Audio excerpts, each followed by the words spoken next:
अगर आपको फाइनेंस ज़्यादा समझ में नहीं आता है बट बहुत लोगों की तरह आपका भी एक सपना है कि खुद का घर खरीदना है, माँ बाप को अपने घर का सुख देना है, तो प्लीज़ एक बार ये ट्रू स्टोरी सुनो। एक 30 लाख रुपीस का लोन है 20 सालों के लिए 8% इंटरेस्ट पे, तो आपकी ईएमआई बनेगी 25,093 रुपीज। आपने पूरे 5 सालों तक एक भी ईएमआई मिस नहीं करी, यानी आपने 60 ईएमआई अभी तक पे कर दी हैं। तो टोटल कितना पे कर दिया? 25,000 इंटू 60, 15 लाख रुपए आपने पे कर दिए। अब आप मुझे बताओ 5 साल के बाद आपका आउटस्टैंडिंग लोन बैलेंस कितना होना चाहिए? वापस सोचो, 30 लाख रुपीस का लोन है, आपने 15 लाख रुपए ईएमआईज में पे कर दिए हैं 5 साल लगाकर, टोटल लोन 20 साल का है। अब आपका छठे साल की शुरुआत में आउटस्टैंडिंग लोन बैलेंस कितना होना चाहिए? कोई नहीं, इतना दिमाग नहीं लगाते, टेबल पे आते हैं सीधा। 2023 के 2 महीने और उसके ऊपर 5 साल गिन लिए मैंने, तो टोटल 62 मंथ्स के बाद यानी 2028 के एंड में आपका बैलेंस होगा 26 लाख रुपए। होल्ड दैट थॉट, एक बार वापस ऊपर आते हैं। आपका इस लोन में जो टोटल इंटरेस्ट है वो बन रहा है 30 लाख रुपए, और आपने लोन भी 30 लाख रुपए का लिया, यानी आपको 20 साल में टोटल देना पड़ेगा 60,22,368 रुपीज। जागरूक जनता को यह सुनकर शॉक नहीं लग सकता है, बट नए लोगों को जरूर लग सकता है। स्पीकिंग ऑफ समथिंग शॉकिंग, अब आपके 5 सालों बाद आपने स्टेटमेंट में चेक किया कि अब आपका लोन 8% नहीं 11% पे चल रहा है। तो ठीक है, आपका आउटस्टैंडिंग बैलेंस कितना है? 26 लाख रुपए। तो अपन एक नया लोन बना लेते हैं 26 लाख रुपए का, और आपका इस बार इंटरेस्ट रेट होगा 11, और क्योंकि आपको लगता है कि आपने 5 साल तो पे कर दिए, अब 15 साल ही बचे हैं, तो अपन इस लोन को 15 साल के लिए चलाते हैं। तो आपका न्यू ईएमआई बनना चाहिए 29,552, बट आपने क्या नोटिस किया कि सरप्राइजिंगली एंड शॉकिंगली आपका ईएमआई 25,000 ही है। अब how is this possible? 26 lakh का ही लोन चुकाना है, वो तो एकदम ठीक है। नया इंटरेस्ट रेट 11% का लग रहा है, वो भी ठीक है, बट ये जो 15 साल का टेन्योर है ना, ये बढ़कर हो चुका है 28 साल, और बैंक ने ये बढ़ाते समय आपको बताया नहीं है। 28 साल के टेन्योर पे आपका ईएमआई वापस बन जाएगा 25,000 रुपए, और हर महीने आपके बैंक से जब 25,000 रुपए कट रहे हैं तो आपको समझ नहीं आएगा कि आपके लोन में क्या बदलाव हुआ है और कितना बड़ा बदलाव है वो। अब जरा वापस देखो,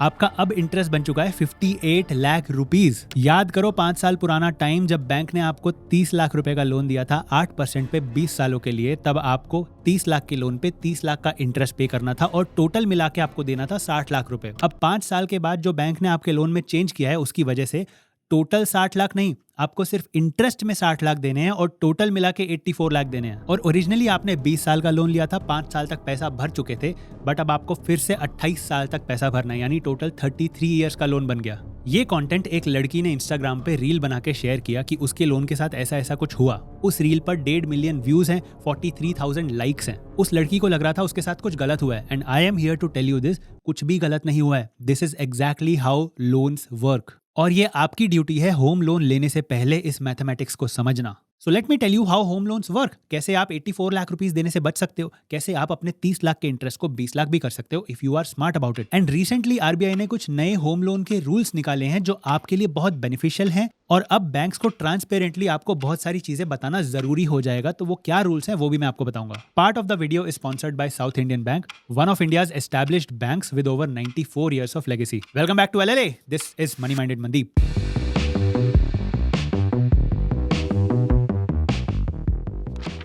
सबसे पहले समझो ईएमआई का क्या मतलब होता है। इक्वेटेड मंथली इंस्टॉलमेंट्स, यानी ऐसा एक फिक्स्ड अमाउंट जो हर महीने आपके बैंक से कटता रहेगा, और अगर आप इसको पूरे लोन टेन्योर के लिए पे करते रहोगे तो एक दिन ऐसा जरूर आएगा जब आपका लोन अपने आप खत्म हो जाएगा। अब जरा सोचो, इंटरेस्ट कौन से अमाउंट पे लगता है? वो अमाउंट जो आपने बैंक से उधार लिया है। अगर आप चाहते हो कि ईएमआई पे करते करते एक दिन लोन खुद ही खत्म हो जाए, तो इसका मतलब जो आपका उधार है वो धीरे धीरे कम हो रहा है। मतलब कि जो ईएमआई आप पे करते हो उसका एक पार्ट जाता है आपके प्रिंसिपल पेमेंट में, जो आपकी उधारी यानी आपका जो आउटस्टैंडिंग बैलेंस है उसको कम कर देता है, और दूसरा पार्ट जाता है इंटरेस्ट पेमेंट में। बस अब सवाल यह है कितना पार्ट जाता है प्रिंसिपल में और कितना पार्ट जाता है इंटरेस्ट में। आपको क्या लगता है कितना जाता होगा? 50-50? चलो देखते हैं।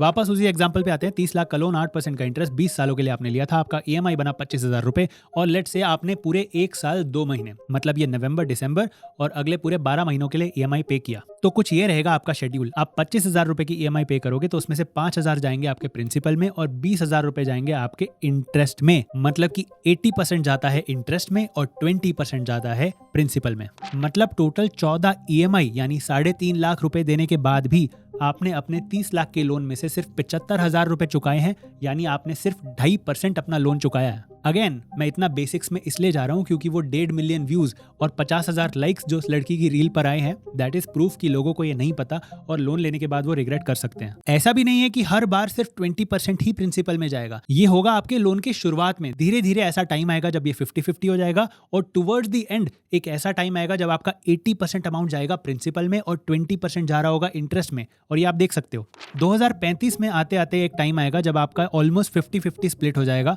और जो लास्ट के साल हैं वहां पे रोल रिवर्स हो जाएंगे। एक बड़ा पार्ट आपका जाएगा प्रिंसिपल में और बहुत ही छोटा सा पार्ट जाएगा आपका इंटरेस्ट में। इसको आप ग्राफिकली भी देख सकते हो। ऑरेंज पार्ट है आपका इंटरेस्ट जो शुरुआत के सालों में काफी बड़ा है और ग्रीन पार्ट आपका प्रिंसिपल है, बट ये धीरे धीरे उल्टा हो जाता है और लास्ट में जाते जाते आपका प्रिंसिपल बहुत बड़ा हो जाता है, यानी प्रिंसिपल पार्ट आप ज्यादा रीपे करते हो और इंटरेस्ट कम देने लग जाते हो। अब एक सवाल जो शायद आपके मन में आया होगा कि यार मैंने लोन ले लिया, कॉन्ट्रैक्ट साइन कर लिया कि 30 लाख रुपीस का लोन ले रहा हूँ 8% के इंटरेस्ट रेट पे 20 सालों के लिए, तो ये बैंक को राइट किसने दिया कि 5 साल बाद मुझे बिना बताए मेरे लोन का इंटरेस्ट रेट 8% से बढ़ा करके 11 कर दिया और जो टेन्योर है जो 15 साल होना चाहिए था उस डेट पर वो अब 28 साल हो गया। इसके लिए आपको समझना पड़ेगा difference between floating interest rate and fixed interest rate.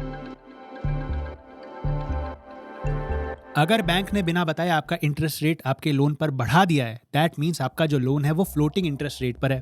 Floating interest rate को समझने के लिए आपको पहले समझना है रेपो रेट, यानी वो इंटरेस्ट रेट जिस पर आरबीआई बैंक्स को लोन देता है और बैंक्स आपको लोन देते हैं। तो जरा सोचो, अगर बैंक ने आरबीआई से पैसा उठाया है लोन पर और वो रेपो रेट है 6%, तो बैंक आपको होम लोन 6% पे देगा या उससे ज्यादा पे देगा? ऑफ कोर्स उससे ज्यादा पे देगा, क्योंकि बैंक को बीच में अपनी भी तो कमाई करनी है। तो कोविड के कुछ ही महीनों बाद रेपो रेट गिरकर हो गई थी 4% और इसीलिए वो दौर था सबसे सस्ते होम लोन्स का। बैंक्स 6-6.5% पर होम लोन्स ऑफर कर रहे थे, बट आज रेपो रेट 4% से बढ़कर 6.5% पे आ चुकी है और इसीलिए होम लोन्स भी 6.5% पे जो मिल रहे थे अब वो मिल रहे हैं 9 से 10% पे। अब ध्यान से समझो, वही सेम एग्जांपल लेते हैं। 30 लाख का लोन, 8% का इंटरेस्ट रेट और 20 ईयर्स का टेन्योर। आपका ईएमआई बनेगा 25,000 रुपए। 25,000 रुपए ईएमआई देने को आप तैयार थे। 5 साल बाद आपका बैलेंस हो गया 26 लाख रुपए और बैंक ने अब सोचा कि आपका इंटरेस्ट रेट ना 8% से 11% कर देते हैं और आइडियली आपके 15 साल बचने चाहिए थे लोन पे, बट बैंक ने क्या किया 28 साल। क्यों? क्योंकि बैंक चाहता है आप ईएमआई सेम पे करते रहो। बट यहाँ पे आपको थोड़ा सा दिमाग लगाना है और अपने लोन को रीस्ट्रक्चर करवाना है बैंक को बोल के।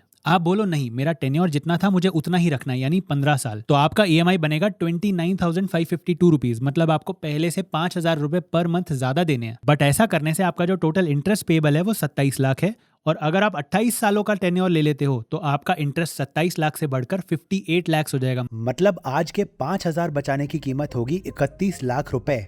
ऑफ कोर्स अगर आप 25,000 रुपए ही दे सकते थे तो अब आप 30,000 का ईएमआई कहां से दोगे अगर आपकी जेब पे भारी पड़ रहा है तो? उस केस में आप ज्यादा कुछ नहीं कर सकते हो, बट आपको फिर भी ये ध्यान देना है कि जब भी आपका इंटरेस्ट रेट बढ़े, अगर आप अपना ईएमआई अमाउंट भी बढ़वा सकते हो तो जाकर बैंक से अपना टेन्योर कम करवा लो, टेन्योर को बढ़ने मत दो। तो आज आपको ईएमआई का पैसा नहीं बचाना है, हायर ईएमआई पे ऑप्ट करना है, बट आपको ये भी सोचना है कि आप अपनी इनकम के अकॉर्डिंग मैक्सिमम कितना ईएमआई पे कर सकते हो। बिल्कुल ही हायर एंड पे स्ट्रेच करना है तो आप अपनी इनकम का 40% ईएमआईज में दे सकते हो, बट फिर वो सारे लोन्स की ईएमआई मिलाकर होना चाहिए, क्योंकि 60% ऑफ द इनकम आपके हाथ में रहेगी तो आप अपना घर चला पाओगे। ये तो था इंटरेस्ट रेट बढ़ने का सिनेरियो। अगर यहाँ से रेपो रेट कम हो जाती है तो आपको न्यूज ट्रैक करके बैंक जाना है, एप्लीकेशन देनी है, आपके लोन का इंटरेस्ट रेट भी कम हो जाएगा। हाउएवर जिस इंसान को ऊपर नीचे वाला झंझट नहीं चाहिए वो जाता है फिक्स्ड इंटरेस्ट रेट पे, यानी डे 1 पे जो इंटरेस्ट रेट सेट हो गया वो फिक्स रहेगा, कभी भी ऊपर नीचे नहीं होगा और आपको जो नंबर्स डे 1 पे दिखाए जा रहे हैं वही नंबर्स वैलिड रहेंगे पूरे लोन टेन्योर में। इसके कुछ नुकसान भी है। सबसे पहले तो ये फ्लोटिंग इंटरेस्ट रेट से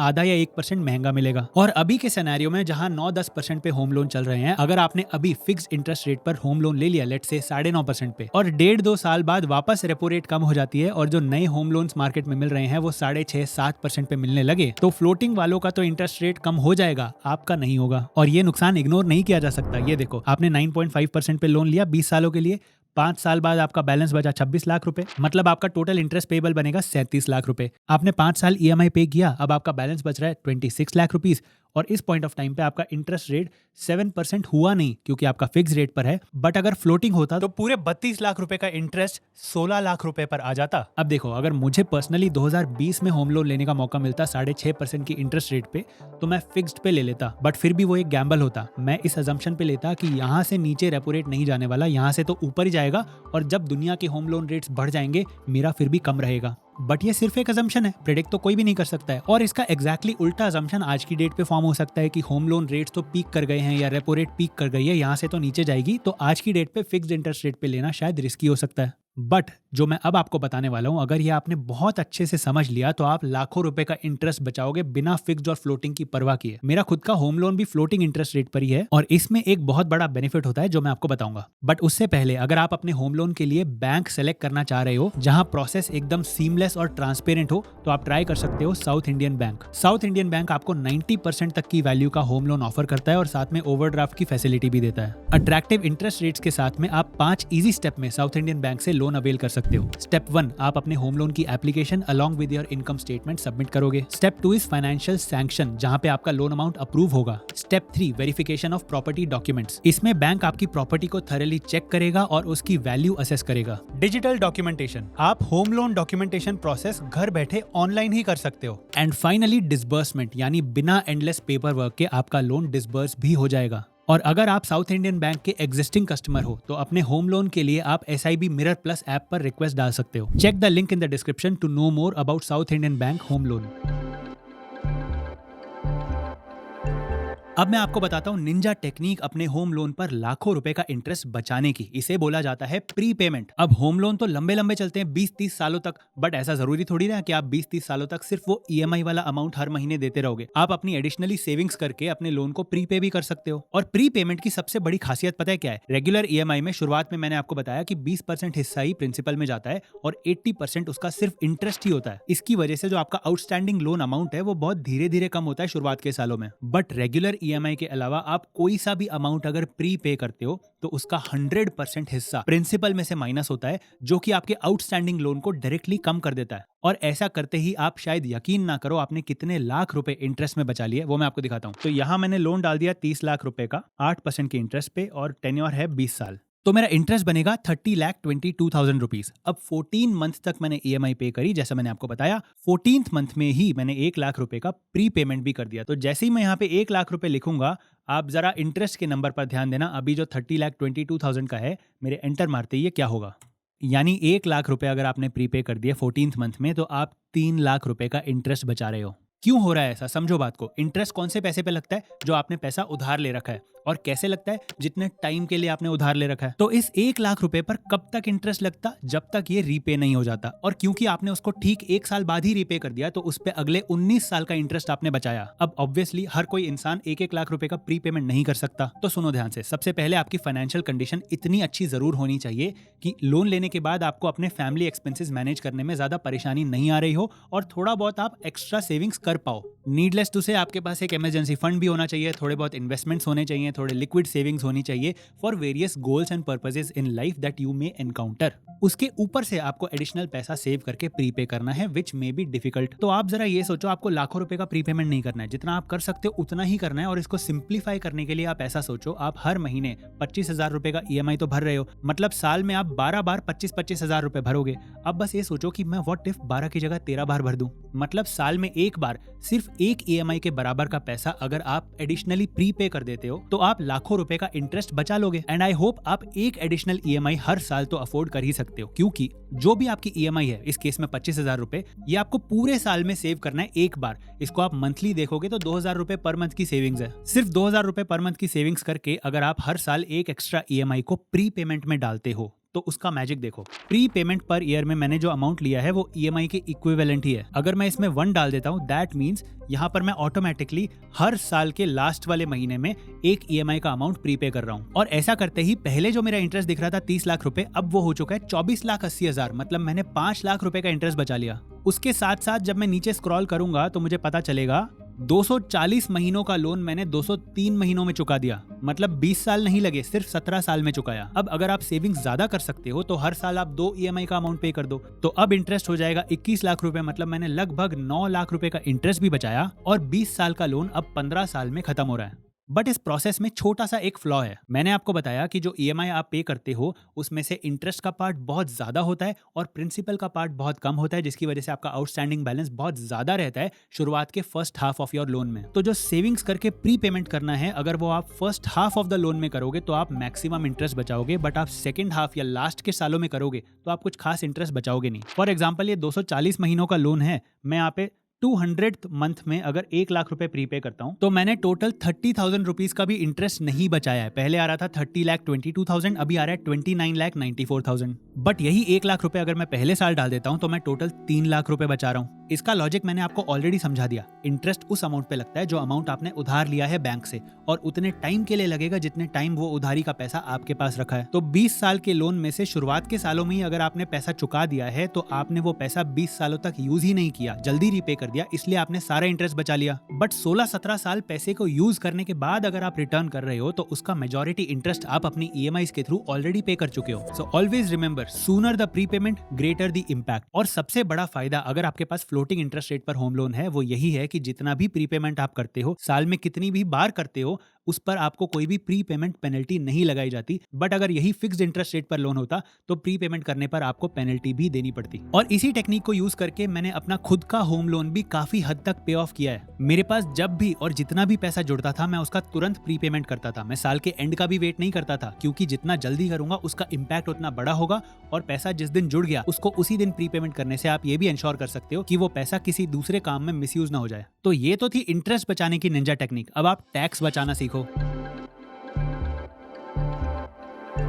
सेक्शन 80C, जिसमें 1.5 लाख तक की इन्वेस्टमेंट्स पर आपको टैक्स नहीं देना पड़ता, वो आपकी इनकम में से डायरेक्टली डिडक्ट हो जाती है। उस सेक्शन 80C में कई चीजें आती है, जैसे PPF, NPS, EPF, ELSS mutual funds, और एक और चीज आती है जिसको बोलते हैं होम लोन का प्रिंसिपल पेमेंट। तो पूरे साल EMI भरने के बाद स्टेटमेंट में देखो कि उसका कितना पार्ट आपने प्रिंसिपल के टुवर्ड्स पे किया है। वो पूरा पार्ट आपका इनकम में से माइनस हो जाएगा सेक्शन 80C के अंदर, और आपकी टैक्सेबल इनकम अकॉर्डिंगली कम हो जाएगी एंड आपको कम टैक्स देना पड़ेगा। सेक्शन 80C में ही एक और आइटम आता है, जो स्टैंप ड्यूटी आप घर खरीदते वक्त पे करते हो, वो भी आप यहाँ पर डिडक्ट कर सकते हो। बट नीडलेस टू से सेक्शन 80C की ओवरऑल लिमिट 1.5 लाख रुपए है। फिर आता है सेक्शन 24, जिसमें आप अपने होम लोन के टुवर्ड्स जो आपने इंटरेस्ट अमाउंट पे किया है सिर्फ उसको क्लेम कर सकते हो। मतलब आपने प्रिंसिपल दूसरे सेक्शन में क्लेम कर लिया और इंटरेस्ट दूसरे में, आपने पूरी EMI को क्लेम कर लिया। बट सेक्शन 24 में जो मैक्सिमम इंटरेस्ट आप क्लेम कर सकते हो वो है 2 लाख रुपए। तो इसी एग्जाम्पल को अगर देखें अपने 30 लाख वाले लोन को, तो इसमें शुरुआत के कुछ सालों में आप 2 लाख से ज्यादा का इंटरेस्ट पे कर रहे हो, तो आपको मैक्सिमम हर साल 2 लाख रुपए का क्लेम मिल जाएगा। और शुरुआत के 13 सालों में जो आप प्रिंसिपल पे कर रहे हो हर साल, वो 1.5 लाख रुपए से कम है, तो आप उसको फुली क्लेम कर सकते हो सेक्शन 80C में। अभी तो और सुनो, अगर आप और आपके साथ एक और पर्सन जॉइंटली लोन लेता है, यानी को एप्लीकेंट हो आप, और दोनों लोग अगर मिलकर EMI में कंट्रीब्यूट कर रहे हो, तो दोनों ही लोग अपनी सेपरेट ITRs में ये सारे डिडक्शंस ले सकते हैं। मतलब दोनों को सेक्शन 80C और 24 इंडिविजुअली मिलेगा। इसका मतलब 3.5 लाख का डिडक्शन एक एप्लीकेंट को और 3.5 लाख का ही डिडक्शन दूसरे एप्लीकेंट को, तो टोटल डिडक्शन बन जाता है 7 लाख रुपए। यानी 7 लाख रुपए की हाउस होल्ड इनकम पर आपको टैक्स नहीं देना पड़ेगा। अगर 10% की भी टैक्स स्लैब में आते हो तो 70,000 रुपए की एनुअल सेविंग्स तो यहां हो गई। थैंक यू मत बोलो। अब मैं आपको RBI के कुछ रूल्स बताता हूं जो आप ही के फेवर में जाने वाले हैं। तो लास्ट कुछ महीनों में RBI के 2 सर्कुलर आए। वो सर्कुलर मैं आपको स्क्रीन पर डाल दूंगा, आप चाहो तो स्क्रीनशॉट ले सकते हो, और मैं उसके जो मेन पॉइंट्स है वो आपको बता देता हूं जो आपके बहुत काम आएंगे। तो पहला सर्कुलर आया था 18 अगस्त 2023 को। इसमें 6 पॉइंट लिखे हुए हैं। यहाँ पर RE का मतलब है रेगुलेटेड एंटिटी, यानी जिससे आपने लोन लिया है उसको मैं यहाँ पर बैंक बोलूंगा। तो इसमें लिखा है, bank shall clearly communicate to the borrowers about the possible impact of change in benchmark interest rate on the loan leading to. मतलब बैंक अब से आपको ये जरूर बताएगा कि इंटरेस्ट रेट में चेंज होने से आपके ओवरऑल लोन पे क्या इम्पैक्ट पड़ेगा, और इंटरेस्ट रेट चेंज होते ही बैंक आपको इन्फॉर्म करेगा कि भैया आपकी इंटरेस्ट रेट हमने बदल दिया है। This was a huge problem, क्योंकि कस्टमर्स को कई बार पता नहीं चलता था कि उनका इंटरेस्ट रेट 3% से बढ़ चुका है। सेकंड पॉइंट में लिखा है कि इंटरेस्ट रेट चेंज करते समय बैंक कस्टमर को ऑप्शन देगा कि वो फ्लोटिंग इंटरेस्ट रेट से फिक्स्ड इंटरेस्ट रेट पर स्विच कर सके। थर्ड पॉइंट में लिखा है कि जब भी इंटरेस्ट रेट बढ़ाएगा बैंक, तो वो आपको इन्फॉर्म करेगा और आपको एक चॉइस देगा। चॉइस क्या है? या तो आपका टेन्योर बढ़वा लो या फिर आप अपनी EMI बढ़वा लो। अगर आपने टेन्योर बढ़वा लिया तो जो मैंने आपको एग्जांपल में बताया था, जिस लोन में 15 साल ही बचे थे, वो लोन अब 28 साल तक खिंच जाएगा और उसकी वजह से आप ओरिजिनली 30 लाख का जो इंटरेस्ट दे रहे थे अब वो 60 लाख का हो जाएगा। तो ये ना करके आपके पास एक चॉइस होगी कि टेन्योर को सेम रखो, 15 साल से आगे नहीं बढ़ना चाहिए और आप अपनी EMI बढ़ा दो 25,000 से 30,000। और आपके पास कॉम्बिनेशन भी होगा कि आप ज्यादा टेन्योर मत बढ़ाओ, 15 साल से 28 मत करो, 20 साल कर लेते हैं, और EMI को भी 25,000 से 30 मत करो, 27 कर लेते हैं। एज अ कस्टमर ये ऑप्शंस आपके पास पहले भी थे। अब ये हो रहा है कि इंटरेस्ट रेट बढ़ाते समय बैंक को आपको आगे से बढ़ के ऑप्शन देना पड़ेगा। अगले पॉइंट में लिखा है कि आपके जो भी चार्जेस बनेंगे वो आपको ट्रांसपेरेंटली बैंक बताएगा और कुछ भी चीज छुपी नहीं रहेगी। और 5वें पॉइंट पे ध्यान दो, ये बहुत इंपॉर्टेंट पॉइंट है। 5वें पॉइंट में लिखा है banks shall ensure that elongation of tenure in case of floating interest loan does not result in negative amortisation. अब ये क्या बोला है? बहुत ही बेसिक चीज है, समझाता हूँ। वही एग्जांपल लेंगे, 30 लाख का लोन है, 8% का इंटरेस्ट रेट है और 20 साल का टेन्योर है। आपका टोटल इंटरेस्ट पेबल बन रहा था 30 लाख रुपए और टोटल इंटरेस्ट प्लस प्रिंसिपल बन रहा था 60 लाख रुपए। अब कैलकुलेशन को सिंप्लीफाई रखने के लिए मैं मान रहा हूँ आपने 1.5 साल ये EMI पे करी, उसके बाद आपका इंटरेस्ट रेट बढ़ जाता है। तो 1.5 साल के बाद यानी 18 महीने के बाद आपका बैलेंस बचेगा 29,02,000 रुपीज। 29 लाख पकड़ लेते हैं और आपका लोन टेन्योर बचना चाहिए था 18.5 साल का। बट अब आपका जो इंटरेस्ट रेट है वो बढ़ते बढ़ते 8 से 10% हो चुका है। और क्योंकि बैंक चाहता है आप सेम ही EMI पे करते रहो, तो उसने आपका टेन्योर 18.5 साल से बढ़ा करके कर दिया है 35 ईयर्स। क्योंकि ऐसा करते ही जो EMI है वो वापस से 25,000 की हो जाएगी। अब मजे की बात ये देखो, आपका टोटल इंटरेस्ट पेबल बन रहा है 75 लाख रुपीस और आपका इंटरेस्ट प्लस प्रिंसिपल बन रहा है 1,04 लाख रुपीस। अब स्क्रीन के लेफ्ट साइड पे एक कॉन्ट्रैक्ट है जो आपने बैंक के साथ साइन किया कि आप 30 लाख रुपए का उधार ले रहे हो और 20 सालों के बाद 30 लाख का ही इंटरेस्ट जोड़कर टोटल 60 लाख रुपए चुकाओगे। और अब 1.5 साल बाद ही ये एग्रीमेंट चेंज होकर ये हो चुका है जो आपको स्क्रीन के राइट में दिख रहा है। इस एग्रीमेंट के मुताबिक आप 75 लाख का सिर्फ इंटरेस्ट पे कर रहे हो। नेगेटिव अमोर्टाइजेशन का मतलब ये है कि जो इस लोन के अकॉर्डिंग आप पूरा 60 लाख रुपए दे रहे थे, जिसमें इंटरेस्ट और प्रिंसिपल दोनों है, अब आप ये पूरा दे भी दोगे ना, तो भी नए वाले लोन का सिर्फ इंटरेस्ट वाला पार्ट भी पे नहीं होगा, क्योंकि अब वो 75 लाख रुपीज है। और 35 साल, सोचो आपकी उम्र क्या हो जाएगी 35 साल बाद ये लोन खत्म करते करते। तो ये बहुत ही बढ़िया बात है जो RBI ने बैंक्स को बोला कि आप अगर इंटरेस्ट रेट बढ़ा भी रहे हो, यू हैव टू एंश्योर कि किसी के लोन में नेगेटिव अमोर्टाइजेशन ना हो जाए, कि वो अपनी टोटल EMI पे कर करके भी अपने नया वाला जो इंटरेस्ट है उसको भर नहीं पा रहा है। और लास्ट वाले पॉइंट में भी लिखा है कि आफ्टर एवरी क्वार्टर, मतलब हर 3-3 महीने में अब आपको बैंक बताएगा कि आपका कितना लोन आउटस्टैंडिंग बचा है, आपकी कितनी EMIs बची हैं, आपके EMI का अमाउंट कितना है, एनुअलाइज रेट ऑफ इंटरेस्ट कितना है। तो ये सारी जानकारी अगर आपको अब नहीं पता थी तो अब आपको हर बार 3-3 महीने में कम्युनिकेट होती रहेंगी। और फिर बस आपको ये इंश्योर करना है कि जब भी रेपो रेट घटे तो जाके बैंक में अपना लोन का इंटरेस्ट रेट भी घटवाओ। ये जो नए रूल्स हैं 31 दिसंबर 2023 के बाद लागू हो जाएंगे, एग्जिस्टिंग लोन्स पर भी हो जाएंगे। अब आते हैं दूसरे सर्कुलर पे जो सितंबर में आया था। ये मेनली रिलेटेड है आपके प्रॉपर्टी डॉक्यूमेंट से। जब भी आप कोई लोन लेते हो, और जरूरी नहीं है कि होम लोन ही हो, कोई भी ऐसा लोन जिसमें आप अपना कोई एसेट गिरवी रखते हो, कार, बाइक, होम, कुछ भी हो सकता है। तो गिरवी कैसे रखा जाता है? आप अपने घर के जो पेपर्स हैं वो बैंक के पास जमा करवाते हो। और कई बार कस्टमर्स ऐसा फेस करते हैं कि जब उनका लोन खत्म हो जाता है, पूरा फोरक्लोजर लेटर पे साइन हो जाते हैं, सारा अमाउंट सेटल हो जाता है, उसके बाद वो बैंक से रिक्वेस्ट करते हैं कि आप हमें हमारे प्रॉपर्टी के पेपर्स वापस कर दो। और बैंक्स वो काम करने में पहले काफी टाइम लगाते थे। तो इसको लेकर नए रूल्स आए हैं और वो कुछ इस तरह हैं कि जैसे ही आपने लोन फुली रीपे कर दिया, उसके अगले 30 दिनों के अंदर अंदर बैंक आपको आपके प्रॉपर्टी के डॉक्यूमेंट्स वापस करेगा। इनफैक्ट नए लोन्स के तो सैंक्शन लेटर पे ये लिखा भी होगा कि लास्ट वाले दिन जब आप पूरा लोन सेटल कर दोगे तो आपके प्रॉपर्टी डॉक्यूमेंट्स कौन सी ब्रांच से ले सकते हो आप। उसमें ये भी लिखा होगा कि आपको 30 डेज के अंदर अंदर आपके डॉक्यूमेंट्स मिल जाएंगे। और लेट्स से लोन के दौरान प्रॉपर्टी के ओनर की डेथ हो जाती है और लास्ट में जब लोन आपने रीपे किया तो आप उसके नॉमिनी हो या वारिस हो और प्रॉपर्टी आपको मिलनी चाहिए। इस केस में बहुत ही कॉम्प्लेक्स हो जाता है क्योंकि आपको बहुत सारे डॉक्यूमेंटेशन फाइल करने पड़ते हैं और हर बैंक का जो प्रोसीजर होता है वो अलग अलग हो सकता है। तो इसमें भी स्टैंडर्डाइजेशन आ जाएगा। बैंक्स को अपनी वेबसाइट्स पर क्लियरली मेंशन करना पड़ेगा कि डेथ के केस में नॉमिनी के क्या स्टेप्स हैं और वो स्टेप्स फॉलो करके नॉमिनी प्रॉपर्टी के डॉक्यूमेंट्स ले पाएगा। अगर बैंक ने 30 दिनों के बाद भी आपको आपके डॉक्यूमेंट्स नहीं दिए तो गुड न्यूज ये है कि हर दिन आपको 5,000 रुपए की पेनल्टी बैंक पे करेगा। तो 5-5 हजार रुपए की इनकम आनी स्टार्ट हो जाएगी पर डे। और लेट्स से कई बार बैंक से भी गलती हो जाती है, प्रॉपर्टी के डॉक्यूमेंट्स डैमेज हो सकते हैं, खो सकते हैं, चोरी हो सकते हैं। उस केस में बैंक को 30 दिन का नहीं 60 दिन का टाइम मिलेगा। क्या करने के लिए? आपकी हेल्प करने के लिए, उन प्रॉपर्टी डॉक्यूमेंट्स की डुप्लीकेट कॉपीज ऑब्टेन करने के लिए, या अगर खो गए हैं तो उनको रिट्रीव करने के लिए। और 60 दिन के बाद भी अगर बैंक नाकाम रहता है तो आपको 5-5 हजार रुपए की पेनल्टी मिलती रहेगी मिलेगी जब तक कि बैंक आपके डॉक्यूमेंट्स आपको नहीं देता। तो कैसे लगे ये रूल्स, बताओ मुझे कमेंट्स में। ये वीडियो उन लोगों के लिए बनाया है मैंने जो घर देखने का सपना तो रखते हैं बट फाइनेंस में ज्यादा समझ नहीं पाते और लोन लेने के बाद शायद रिग्रेट करते हैं। मैं ये नहीं कह रहा हूँ कि आपको घर नहीं लेना चाहिए या रेंट करना चाहिए, वो एक बहुत ही अलग डिबेट है। बट आप ये कभी नहीं कह सकते कि मैं तो यार कॉमर्स की फील्ड का नहीं हूँ, मैं फाइनेंस के बैकग्राउंड का नहीं हूँ, तो ये सब मुझे समझ नहीं आता। अगर आप पैसा कमाते हो, रोटी खाते हो, परिवार पालते हो, तो ये फाइनेंस समझना आपकी मजबूरी बन जाती है। तो मैं सिर्फ आप लोगों के लिए जो सोच कर बैठे हैं कि मुझे घर खरीदना है, होम लोन लेना है, उनके लिए ये कैलकुलेशन सिंप्लीफाई करना चाहता था ताकि आप पूरी जागरूकता के साथ अपना होम लोन लो और उसको जल्दी पे ऑफ करके लाखों रुपए का इंटरेस्ट भी बचाओ। Bye bye. 8% के इंटरेस्ट पे और टेन्योर है 20 साल।